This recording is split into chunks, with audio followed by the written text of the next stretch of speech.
group. Well, guess what? You don't fucking kick me out of the group. I'm the G and G unit. Fuck you mean? Fans were like, yo, we need game on it. We do this. You drink that, I drink this bottle, bro. Oh, come on. Fuck this, man.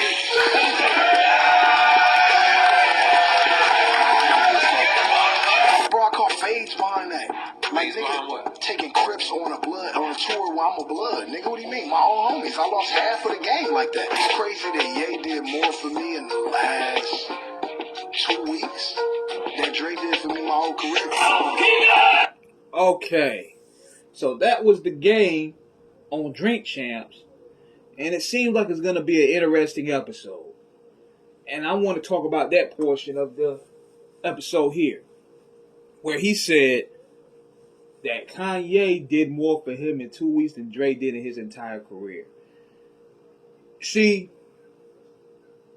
if you really look at it from a different perspective, it was bound to come that way. I was curious to see where he was going to go with that, because going back from 2002 when he got signed, Dre basically shelved him. 50 took him off, put him in G Unit.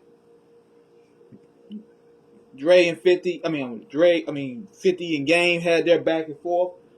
Dre chose 50. And that had Game kicked out of not only G Unit, but Aftermath, and moved to Geffen, which is the other part of Interscope. So then he go ahead and he puts out Doctor's Advocate. And it sounded like production and the style of production that Dre was going to use. He had Scott Storch up there literally doing his best Dr. Dre impersonation. Even had Game go rapping like Dre. So it sounded like reference tracks that he wanted to do. And he just went ahead and used Storch to do it. But the Super Bowl was probably the last straw for Game. Because he felt being a West Coast dude, he was from Compton. He thought 50 should put. He thought Dre should have put him on. But you gotta look at it like this. Number one, and it goes back to what I've been saying many times. Next to Joe Budden, the Game has burnt bridges, man. Some of it's not his fault, but most of it is because of his unpredictable, erratic manager. We know where we're going with this. He has been a negative influence on Game's brand. All those relationships that he basically built when he left G Unit, they're in pretty much dismay to the point where if this nigga was going to drop an album, he probably only going to just have Blueface and Kanye on there. And maybe Wack on the intro. Because Wack pretty much dissed everybody that he has worked with. Caught whatever be snitching, whatever it be saying distasteful comments about people's personal lives. Dre ain't gonna stand for that shit. That was the final straw right there. When Dre was going at Eminem, when Wack was talking about Eminem, you ever been Zeno on Clubhouse? That was the final straw right there. So it left Game in a situation where he ain't gonna really have nobody to work with. The Dipset, I don't think they gonna even work with Game like that no more because of Jim Jones and Wack. And they were tight. So they looking at Game funny style like, yo, what's up with your man saying all this and stuff and you ain't checking him? And we brought you in. But what it looks like to me also is he's trying to basically ride Kanye's waves since Kanye is the hottest brand right now.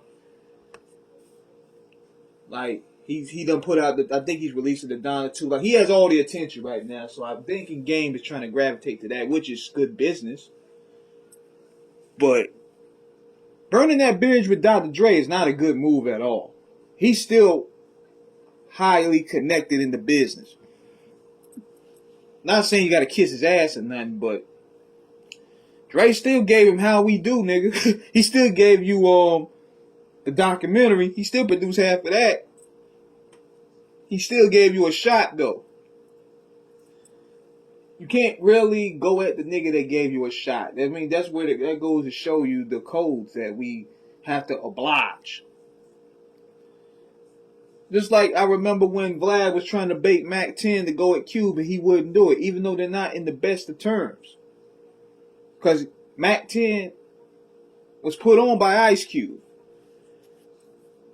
Now, Dre signed Game, even though he showed him, he signed him. 50 blew him up. But it started with Dr. Dre. So at this point, we're going to see where it goes. And I'm interested to see how this Drink Champs interview going to go. You know how it's going to go. It's going to be real funny. It's going to go like Nori. He going to go, so tell me, man, what was it like? What happened with dreams? When we talk about dreams right here. Did you really get shot? Man, let me tell you what happened, man. What went down. I'm going to explain that bar right there. They said when I said I was in a coma in 2001, I meant the Chronic was playing. And not only the Chronic was playing, but I was also talking about Exhibit in that line. Wow, that's deep. Make some noise for Exhibit saving Dre Game's life. So that's what it's going to be, man. So let me know what you guys think in the comments. Subscribe, hit the like button. Peace.